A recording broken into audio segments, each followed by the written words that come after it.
Yes, thank you, thank you, thank you. And as always, we have Bill and John. Bill, thank you for joining us. Yeah, for sure. Bill Lacoste, production director on Fallout 76. And John, Mr. Frog Shirt himself.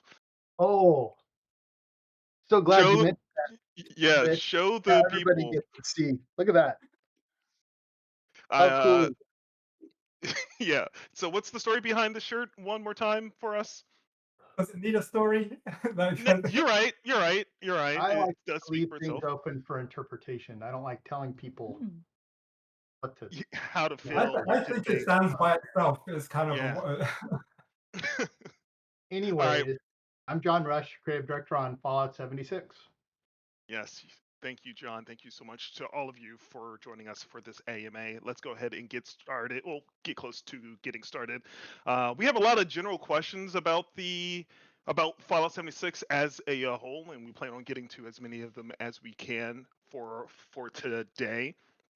But before we get into the meat of everything, I kind of just want to do a quick recap like we usually do. We're currently in the final week of the Backwoods update, and I just wanted to get a general vibe check of how the team is feeling about the update as a whole.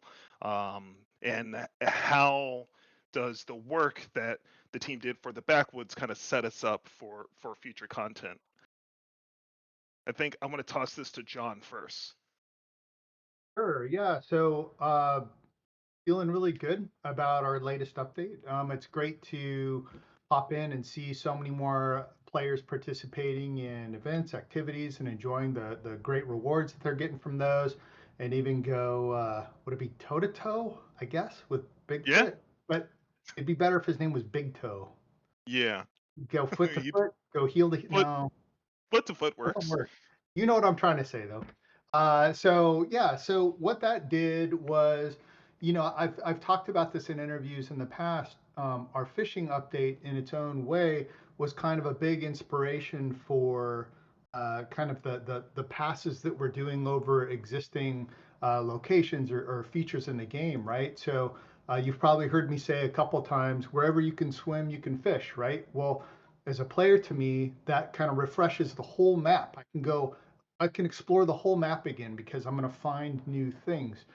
So looking at existing systems or existing things in the game that allow us to do that, revisiting our events and activities in the way that we did, as well as the lockboxes and the UMINET maps and everything else that went into that update, is a great way to uh, kind of spread like a new layer of interactivity over the entire game. And so a lot of our attention for future updates, I would say for about the next couple of years out or so, not all of them, but a good bit of attention is being put into kind of making what's there more interactive, more enjoyable, more fun.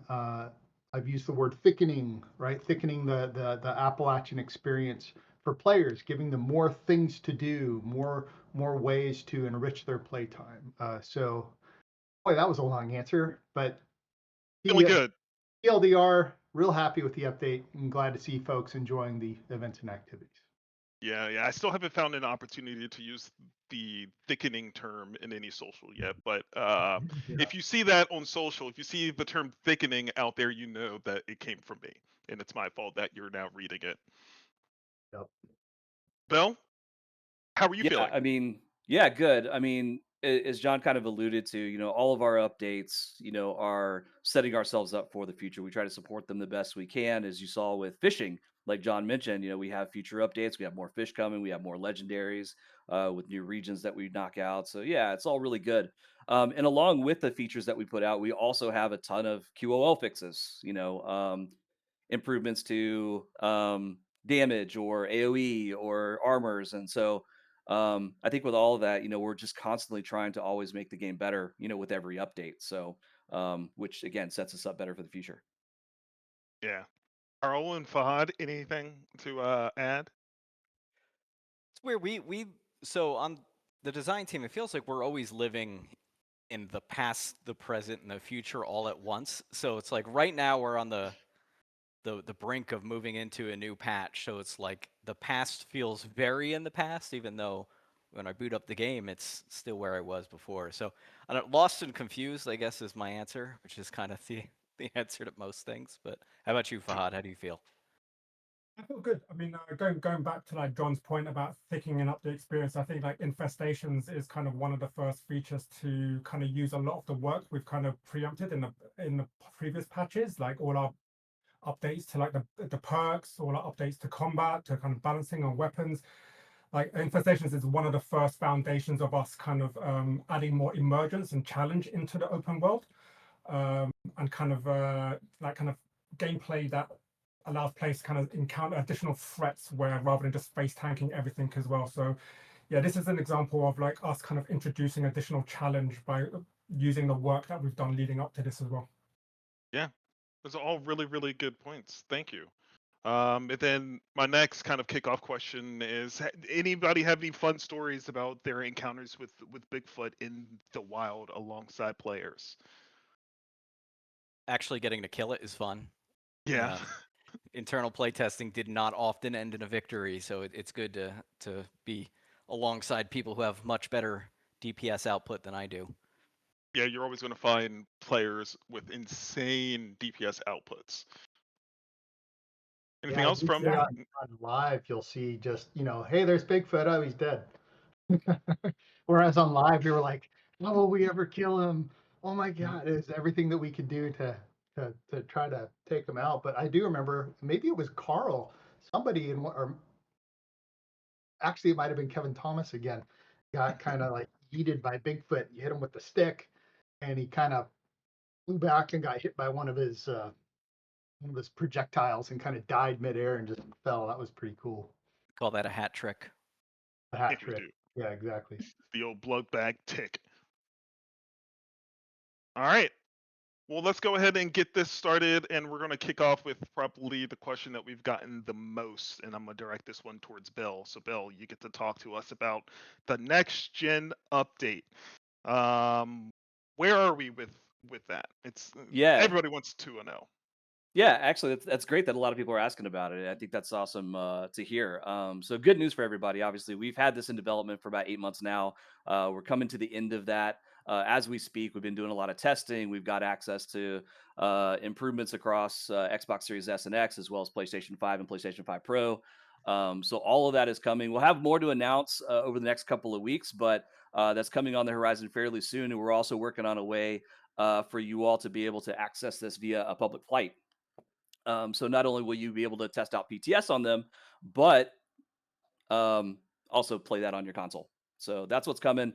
Again, we'll have more to announce in the next couple of weeks as we get closer to it. But yeah, very excited for this. Nice to see. And also, it just sets us up again, as we were talking about a little bit earlier, setting us up better for the future because now we can optimize specifically for each platform instead of having to constantly adjust to our lowest platform in terms of optimizations and content quality. So yeah, looking forward to all that coming up.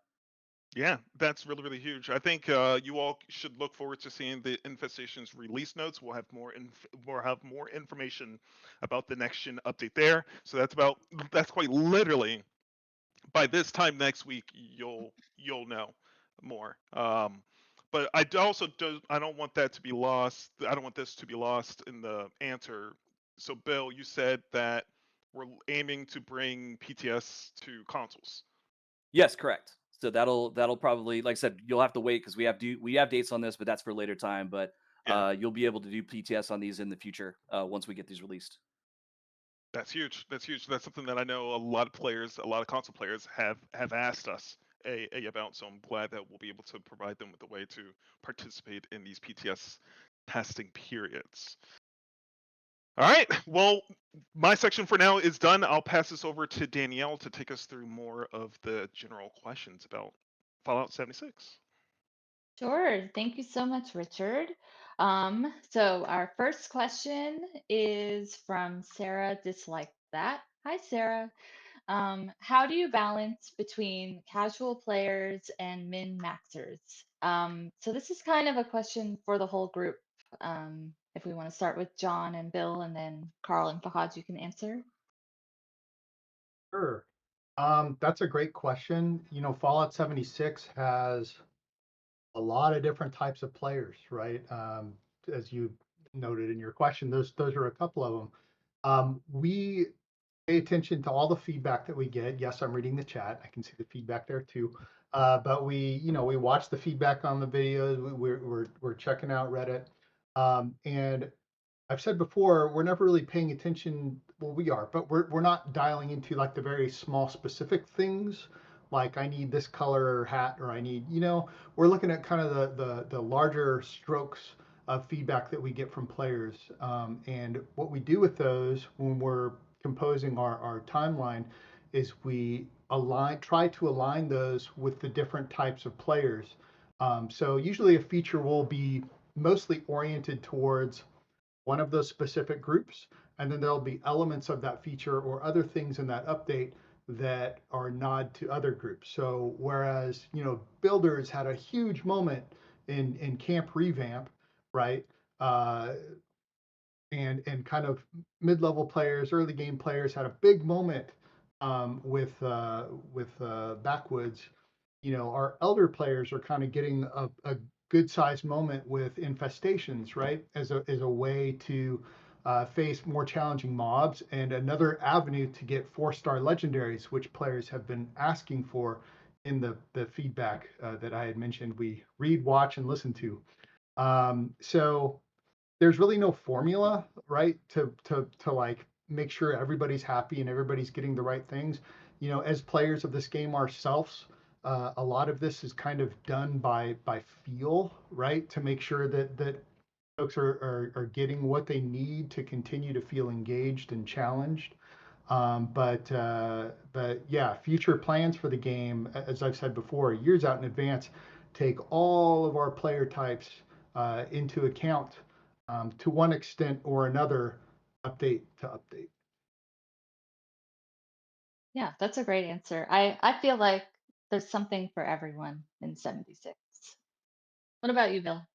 Yeah, I mean, we do try to do that, in terms of the QOL fixes, because again, with the team that we have and the amount of time it takes for us to build out content, we don't have usually the ability to make sure that every single one of our three major groups of players is always serviced. So it's got to be a story that we tell across the year. And I think John's done a great job of this, where we have drops for raids, and then we have ghoul, and then we have um, uh, things like infestations or um, what was it? The camp. What do you call it? Is the more technical term, but when we do the camp revamp, where we actually allow players to have a little bit more flexibility in the building. So those cover all three of our major groups. We just have to do it at smaller rates. But at least whenever we're trying to ingest stuff from the live game, we do take into account, where does this service, where do the people are if we look at the starboard, for example, there's a lot of things that come in through the starboard and a lot of things get tagged on there. So we look at that and we look at whatever's affecting the game currently that we think players are going to need or want for the future. And so we have to look at very holistically, and we have to ingest it in a certain way, and also in a responsible way too, because some of these fixes are take a lot longer than others, and we have to just factor that into what we're trying to build at the time, and what we're trying to just get out for players, during that time frame. I think we've mentioned it before, but like for right now, I think what it's hard for some people to understand in our development is that we are usually working anywhere between 6 and 7 patches out. So there is a already standard list of things that we are working on for the next year. And so it's really hard sometimes to get something that immediately pops in, um, ingested, unless it has a major impact on what we're trying to do, and then we'll try to ingest that a certain way and try to figure out where that needs to drop. But we do work out so far ahead that sometimes it's hard to make sure that everybody's taken care of within a single patch. So plus the game is just really big at this point. We're 7 years into this. There's a lot of content, as people know. So trying to make sure everybody is serviced at the same time is usually very difficult for us. Just one Yeah. second. I want to address one of the comments in the chat. I think maybe I didn't.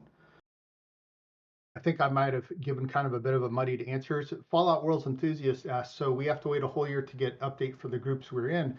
No, not necessarily. The game does have groups of players, right? Adventurers and builders and in-game and min-maxers. But what's really cool about 76 is how much overlap there is between all these groups, right? Like think about how many people go out and explore and do events and activities and raids, but are also building up their camps, right? Those are two huge sections of the player base that have a lot of overlap. So no, I don't think any one player in our game gets pigeonholed into any one group and only benefits from an update in just one way, along with all the balance and balance and bug fixing that we try to do along with each update. The features that we're touching or improving or adding are aimed at satiating that overlap so that multiple groups feel like they've been heard. I can add to that a bit too. A term that we like to use every now and then is a rising tide balance improvement.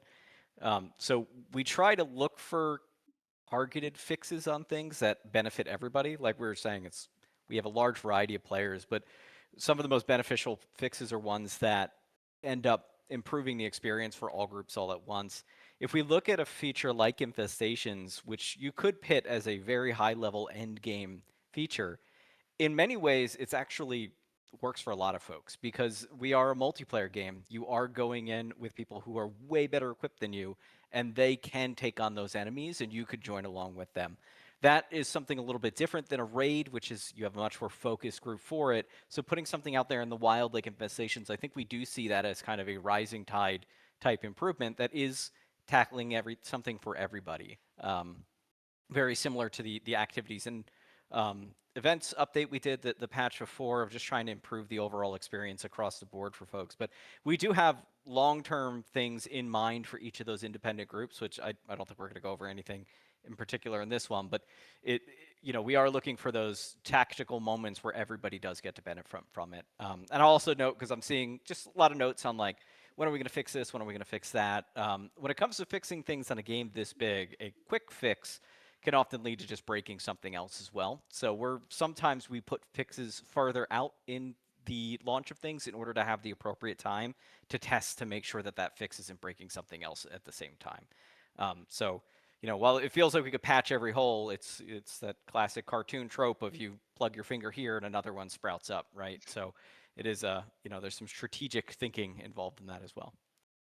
I don't know what happened to turtles, but something bad happened to turtles in the chat. You're talking about decorating turtle shells, which No.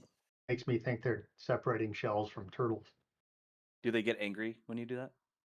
Nice. Turtles do that? Oh, do we have angry turtle here? He would never. I'm looking. I don't think so. I I don't don't see think angry turtle so. here. Do you have anything to add? Yeah, I mean, I can touch upon that from a system design perspective. I mean, as the players, I mean, I've already kind of aware, like we've been doing a lot of foundational work over the past like months to kind of improve the overall options players have, especially when it comes to kind of combat or enemies and perks and just general balance as well. We're also doing that within Infestations as an early part as well, right? To kind of make it more accessible to early game players, but also the late game players, which has been a problem for us as well to a large degree. So like we've been doing underlying work to increase those or make those kind of tuning curves a little bit more progressive so that the balance is more equitable for both the lower end players and the higher end players as well. So that challenge will be spread across the entire spectrum of the game. It's a very difficult thing to do. Obviously, players who optimize their builds and kind of spend more time in creating their builds for a specific purpose, that they will advance kind of much quicker. But the overall goal is to kind of provide that healthy foundation where early game players and late game players kind of have a good spread of difficulty, which was much more difficult beforehand and has kind of improved with this foundational pass we've done in the past few months. Yeah, thank you all so much. That was very detailed and I think helpful for folks. Okay, next question is from Mr. Enclave, and this will be for John and Carl. So, do we have any future plans for factions? You or me, Carl? That feels safer. Yeah, nice. Um, yes, we do. The exact details of which I can't really go into, but we have had a lot of discussions, I want to say, over the past year and a half or so about how to make some of the wonderful factions in 76. You know, a lot of them are unique to 76, like Blue Ridge Caravan Company. Did you hear that, Carl? Blue Ridge Caravan Company, Raiders, Us Raiders Foundation. Um, Finding a way that players can affiliate with those in a meaningful way that affects their playing experience. There's a lot of different avenues that we could take. One example of that is something with camp building or utility of camps. It's so how we want to express that as a feature that we feel kind of fills a void in the game is still TBD, but those discussions are ongoing. So yeah, stay tuned for that. I think having factions in the game would be a lot of fun, and of course give a lot of camaraderie to you know, I'm a first responder and Bill's a first responder. Hey, let's go first respond together. You know, kind of and unique things and ways to build. And anyways, it's we're discussing it, but nothing to reveal at this point. Okay, awesome. Thank you. Next question is from Noise. And this is for Bill and John. Are there any plans to have the ability to replay story missions and make different decisions without having to make a new character? I can answer this one if you want. For that, Yeah. Yeah. We have looked into it. I would say it's not as easy as I would have liked it to have been when we reviewed it. So it is something that's in our mind, especially for quest design, which some of you may know. That's where I come from originally. We would love the idea to be able to replay quest content. There's not currently an easy way forward for us to do that, though it is something that we're always keeping in mind. You know, right now the way to do that is to play on a new character, but it's a wish list item for me. We do not have anything planned for that at the moment, though. Thank you, Carl. Next question is from a few different people. I'm gonna mess up this pronunciation. Shemidi, Day, and many more. This is for you, John. When will we see new quest lines? This is specifically stating more about Burning Springs, but we could chat oh, about it okay, so generally. continuation of Burning Springs. Well, so new quest lines. Let me think. I've got a roadmap in our head and go through relatively soon. In a big way. It should be a lot of fun. I think players will be really excited about the new quest lines that we're going to be adding to the game. Continuation of the Rust King story and the Rust Raiders. I know Carl has some ideas, some great ideas on where to take that. There's a lot of different avenues in which those ideas could be expressed. But that is still to be determined as far as in like a quest line sort of way, right? We have other ways, other modes that we can continue their story in an indirect way, but nothing that's been disclosed so far. And in terms of the next bit of quest content coming up, there, without disclosing anything, there is a smaller quest beat coming up before what John was alluding to as well. Yeah, but not going to mention dates. There's stuff. Yeah, There's stuff. stuff to look forward to. Yeah. We've got lots of stuff. The great thing about working with like Carl and Fahad is there's no shortage of great ideas from these folks. We've got plans for years down the road, as I've said before. So, yeah, quest lines as players, we want to experience those too. So those will be coming. Awesome. Thank you. And one more question from me. This is from FMK and Smashy Snow. This is for everybody. What is the team's vision for endgame content? From a developer's perspective, what should the endgame experience look like, and what current or upcoming gameplay systems are meant to keep veteran players coming back long term? Any plans for a new raid? Who wants to start? that. John got pulled into the chat. He's a chatter now. He's not. No, I'm listening. I'm listening. All right, here. You're I'm gonna, one with the chat. I'm gonna take the question in reverse. Plans for new raid? Yes. Yes, there are. When Yep. that's coming? Yeah, gonna and say. in terms of improving the end game, that is on the short list of things that we want to improve soon. We tried to take some kind of baby steps towards it that didn't have the impact that we wanted. Probably an example of that was all of the commotion around doing the weekly boxes for the raid content. We want to do something along those lines, but we want to get that right. And we want that to kind of set the precedent moving forward for how we handle that sort of content in the future. So we know that it's been in kind of a strange state. So it is on the near term goal of being able to fix. As far Probably as sometime within this year. did you have something, Fahad? Well, I mean, I would kind of go back to my original point about kind of like the work we've done foundationally as well. Is kind of making sure that there's actual challenge and kind of like options and just engagement at kind of those higher levels as well, because we know that a lot of the content can kind of can go by the way. Like once you reach those kind of higher levels and those higher tiers, that the game kind of feels less and less challenging. We're actively looking to kind of like introduce elements of that backing with these underlying kind of foundational changes we're making with the actual kind of content and balancing. The way that we kind of view in-game content, which I think that question was getting to, like what constitutes in-game content for players, is it's challenging, right? It gives an additional step forward, step up in power, much like raids and 4-star legendaries did, right? And since 76 is a live service game, it is done with friends. It is done with other players. Although we also noting that we have a wide swath of players that like to play in all different ways. We also want to be able to we also want to be able to offer some of these experiences as ways that you could do these solo if you'd wish, in a slightly different way.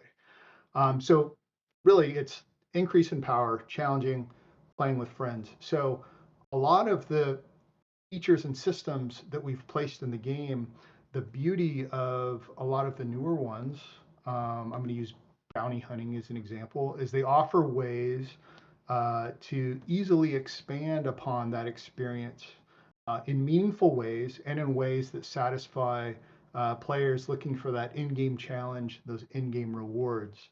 Infestations is another example of that. It's what we're releasing this summer, right? It's another avenue for players to get 4-star legendaries. Not only 4-star legendaries, but some new 4-star legendaries you can only get by doing the infestations. But most importantly, what it does is it sets up a platform that we can expand on as we go, right? And that kind of goes into the whole enriching the current experiences of the game for players. So that's a big part of how we've been setting up a lot of these new systems.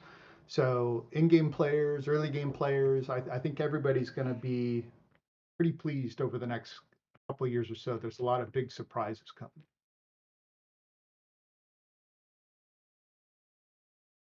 Okay. I believe that is it for me. I'm going to pass it on over to you, Richard. Yeah, thank you so much, and thank you guys for those answers. And now we're going to transition into some infestations specific questions. We're going to start off with a question from CrashPad14, and we're going to start off with Carl and Fahad to talk about this one. CrashPad's question is, why choose to make infestations when they are incredibly similar to headhunts? You want to take that, Fahad, or you want me to go for it? Well, I mean, I can give it a go. I mean, then you can really have a go after this. I mean, that's a fair comparison. I mean, headhunts infestations do share some like surface level structure, like the tougher stuff, style boss encounters, like stronger supporting enemies and locations that can vary from run. But one of what main reasons that we wanted to add infestations was that one of the broader goals for us is to kind of make the world feel more alive and dynamic. And surprising as well, with these locations that players may not have kind of been to for a long period of time, to kind of refresh them and kind of give them additional life into the game as well. So infestations give us that kind of opportunity to pull players back to those areas and encounters that feel more dangerous, with kind of reactive and harder enemies as well. In terms of kind of like long term, obviously that the exclusive rewards, but the fact that they're on the overworld as well, that's a very big distinction from not just headhunts, but much of the other 4-star content that we have. So it kind of gives more players more opportunity to engage and also acquire some of these items as well. So that was kind of one of our major reasons. Plus, again, going back to some of the stuff I talked about previously about the foundational elements as well, kind of this being one of the features that allows us to kind of extend out that difficulty curve for our more higher end players, as well as kind of ensuring that our lower end players or that medium that we want this content to be for are kind of equally acquired or catered for during that kind of difficulty range. Yeah, and I'll also add in that Infestations is a feature that, from its origin to even where it is now and moving forward, is a feature that has evolved quite a bit, both from internal playtesting feedback and then from the feedback we got on PTS as well. We do want them to feel like distinct experiences. So Headhunt is more of a everybody gets together and gangs up on a guy, and you get kind of mid to high level tier rewards, but then the infestation being something that is truly almost a world boss level, but requires a little bit of coordination from players to be able to find it and take it down.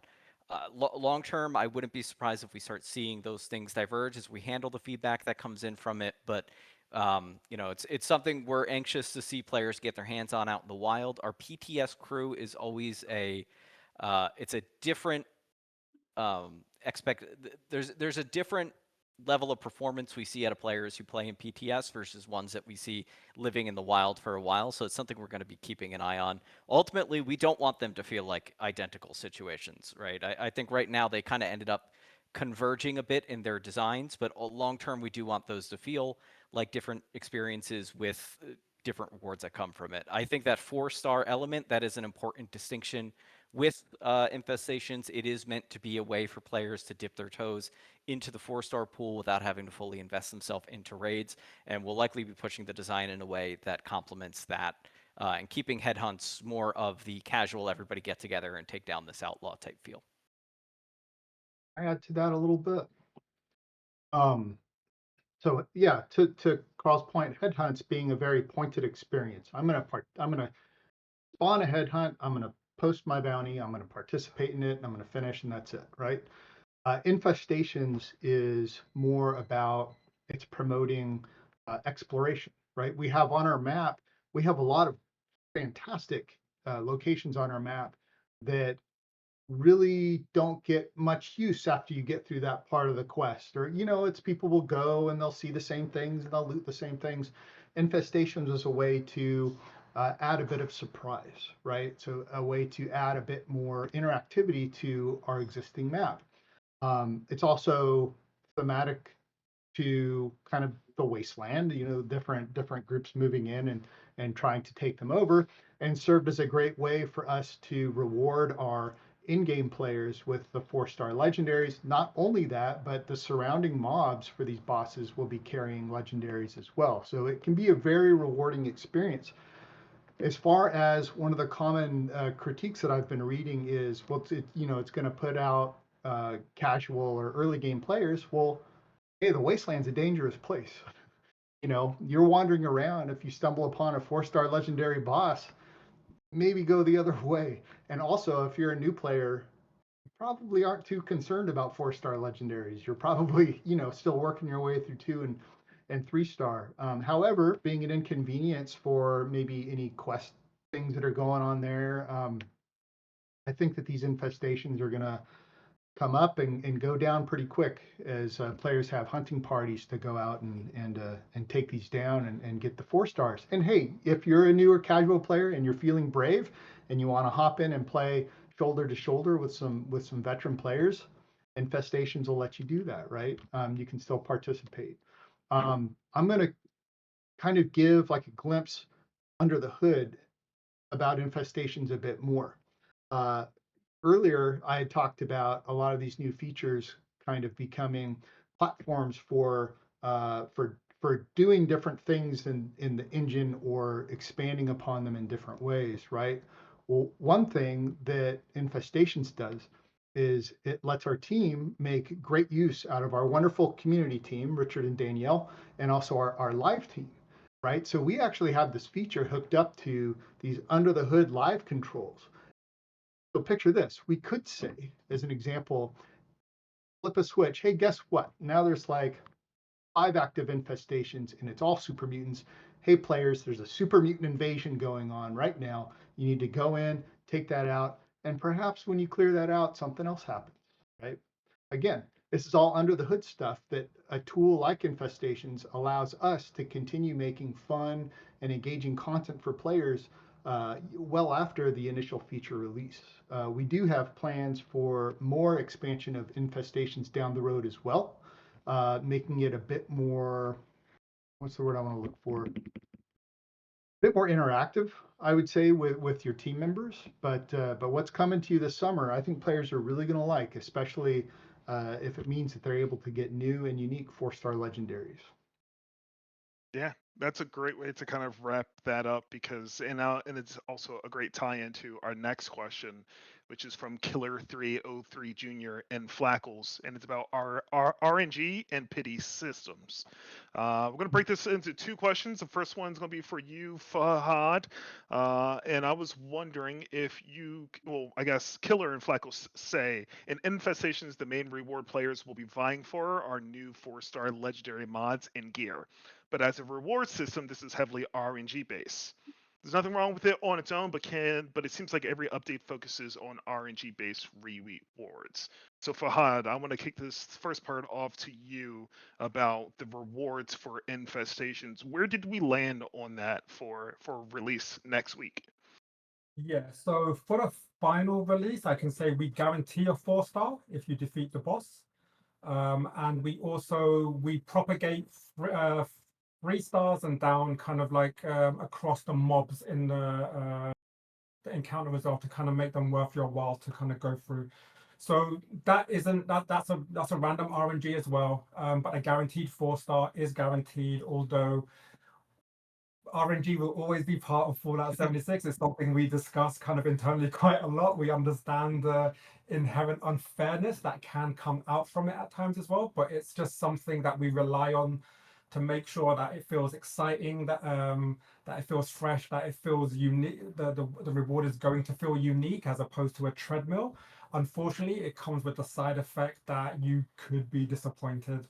For Infestations specifically, we felt like the amount of effort that players put in, given the difficulty that we're skewing towards on some of the higher end of these encounters, that the guaranteed 4-star was necessary as well.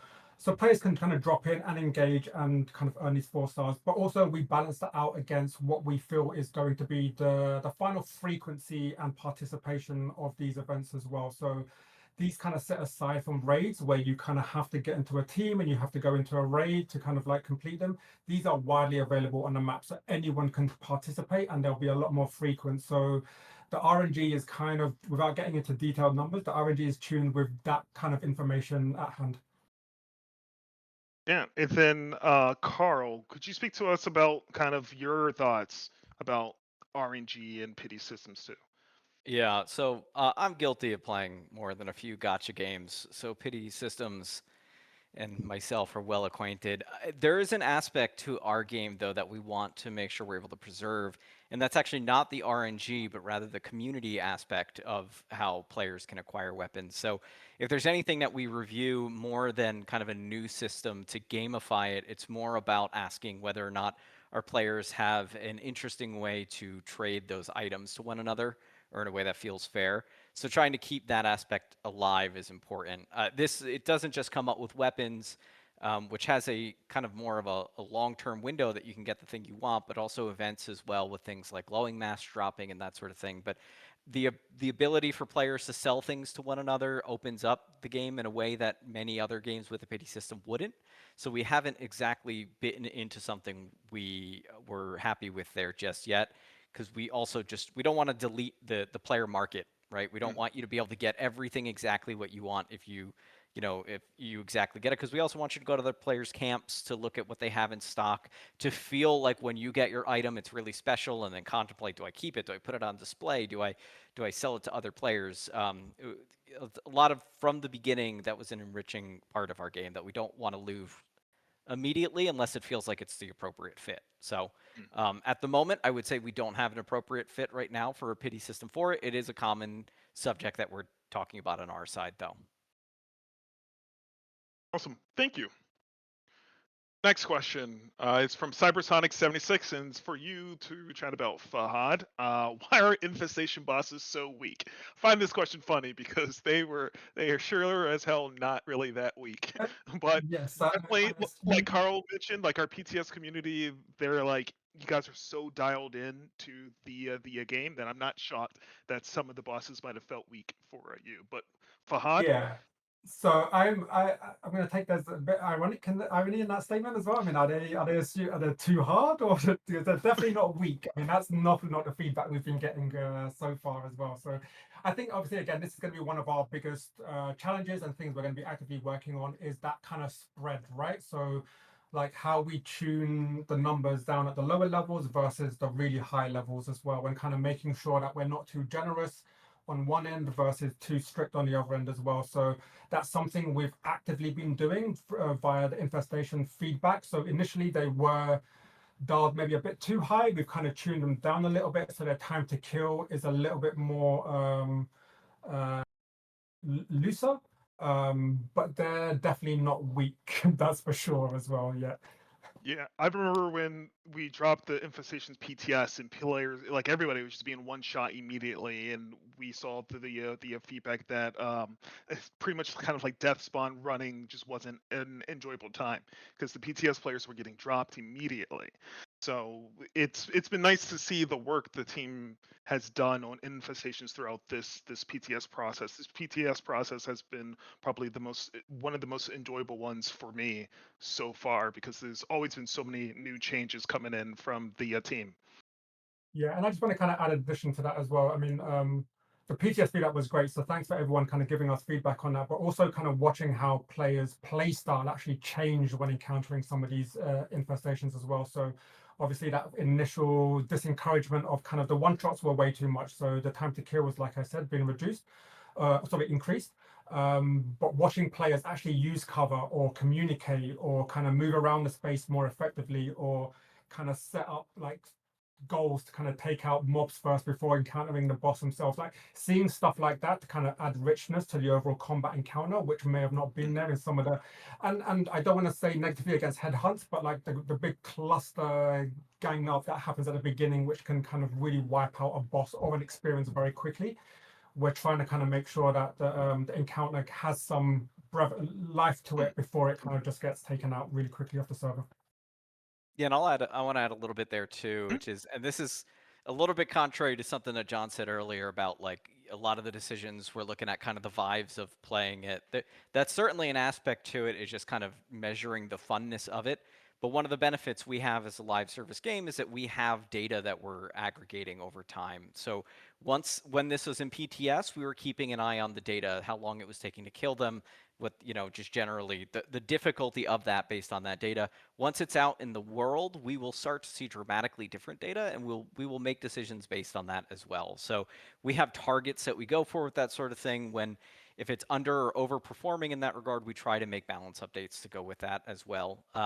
It is hard to John's point, that first kind of initial kickoff. A lot of the times that can feel like you're just kind of feeling it out, right? Especially before it gets to PTS. Things start to get real in PTS, but in reality they are. And as I see a lot of people mentioning in the chat, PTS is the type of output you see in PTS is not representative of what we see in across the live game. So it could go out in a state where it's not doing what we expect it to do, but we will have the data then to know which direction we need to adjust it in, and start being able to fine tune from there. Thank you. We're running low on time, so I'm gonna try to speed things up a little bit. The next question is from Duck, and John, you kind of answered this one, so Fahad, we don't really have to go too in depth. But the question is, any plans to have infestations expand to other areas? Yes. I think the short answer is yes on that. So we'll be actively looking to bring it to the entire world map. Beyond that, we'll be looking to add additional locations as well. So again, kind of adding more emergence, adding more life to the actual world map, kind of giving players more reasons to go back to these locations. Beyond that as well, I mean, I've seen some ideas being posted in the actual chat itself, but we're looking at some of those meta kind of challenges during the gameplay as well. So the difficulty we're probably going to try and keep on a steady basis, so it's kind of universal across the experience. But we're looking at maybe adding additional meta challenges inside there, so kind of objectives that players have to achieve in order to encounter the boss, or even just to change the reward structure as well. So those are things we're actively looking at, but the main thing we will be doing is expanding this across the entire world map as well, so that Burning Springs and Skyline Valley as a minimum. And in addition to that, additional factions as well. So we'll be kind of growing out the additional factions that can infest any location on the world map as well. Thank you. All right, Danielle, I'm gonna pass it to you to close us out with the final 3 questions. Unless, Hi, do I need sorry. to? No, when this was all happening, my tech just started getting weird, but I think I'm okay. All right. First of the final questions is from the Beringer. This is for the group. Will we ever get less strict camp build zones around existing locations? I don't think so. Probably not the answer you want to hear, but well, maybe. The issue there is performance, right? And so around existing locations, like if you're trying to build up on top of the Nuka-Cola factory, there's going to be issues there, because think of the Nuka-Cola factory as its own really expensive camp, right? And so building a player camp on top of that could cause performance issues, not only for the person building the camp, but others playing the game too.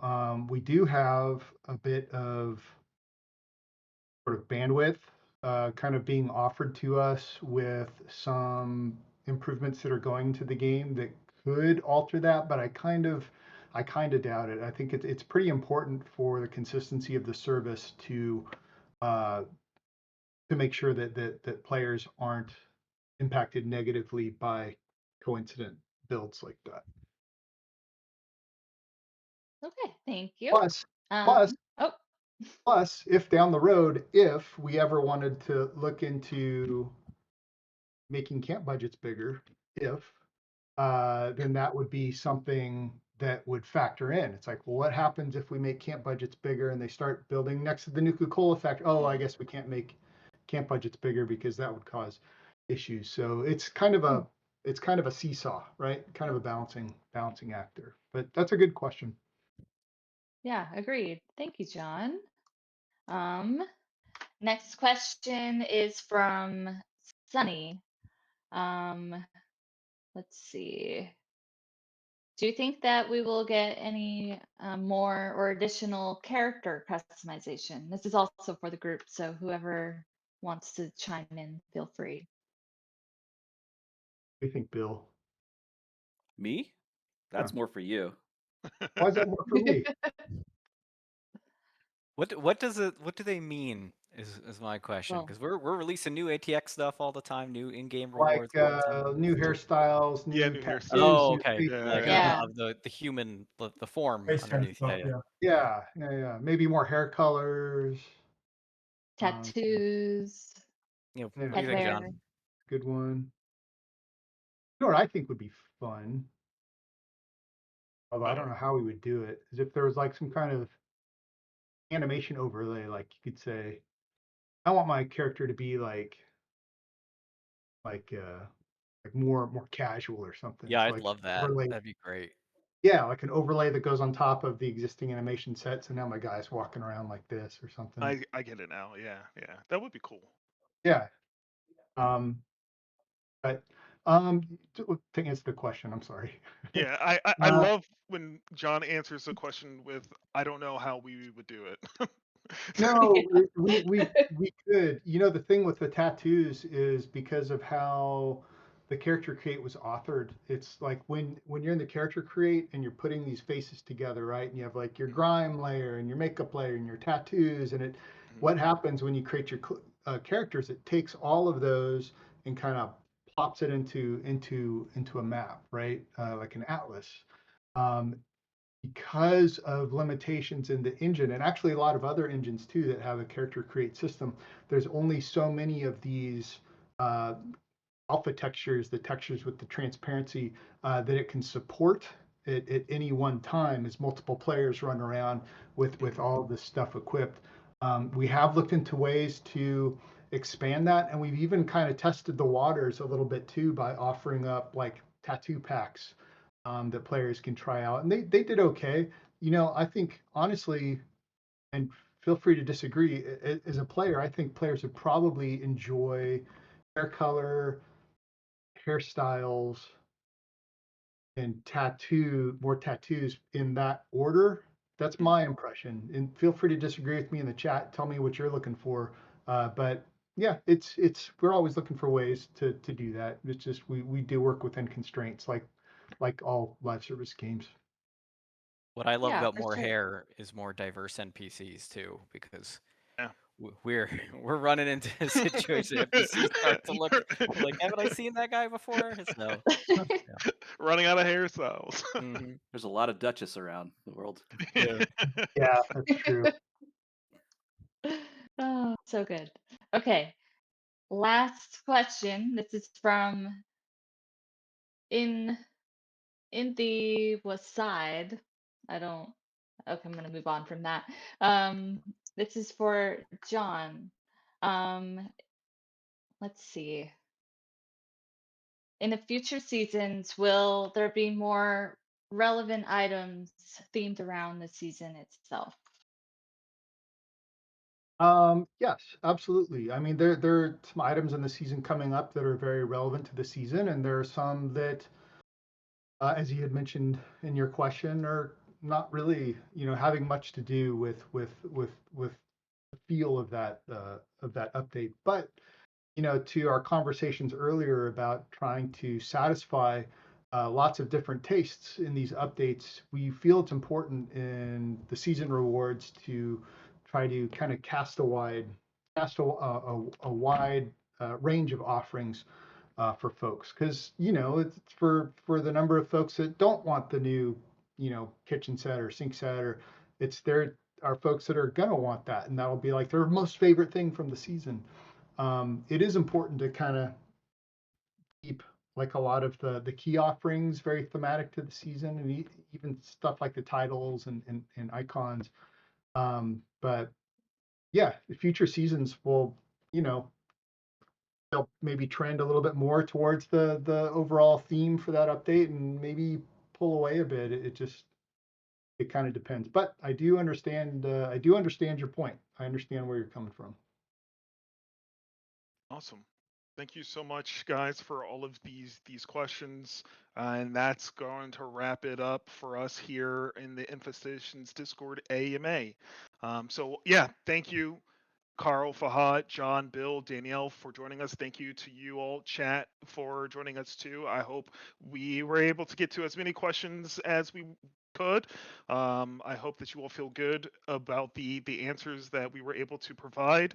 And stay tuned for the Infestations release notes for more information on the next gen update. John, you have something? I just add one more thing real quick, and Absolutely. I'm only saying this because I care so much for the folks that are traversing our wasteland, and the dangers that you're going to face in infestations. So please try to take care and try to plow your way through some of those and get the new legendaries, because beware the drifter. Just You warning you like now. Just warning you now. That's all I'm going to say. Just warning you now. All right. I know I was going to say a little bit more about. Nope. We're gonna move. We're gonna call it there. Thank you, John, for that awesome little tease. I think those who know. and those who don't, you'll learn about it soon. So once again, thank you all for joining us. We'll catch you next time. Yeah, thanks Thank everyone you. in the Bye, chat. Thanks so much. everybody. Bye, guys.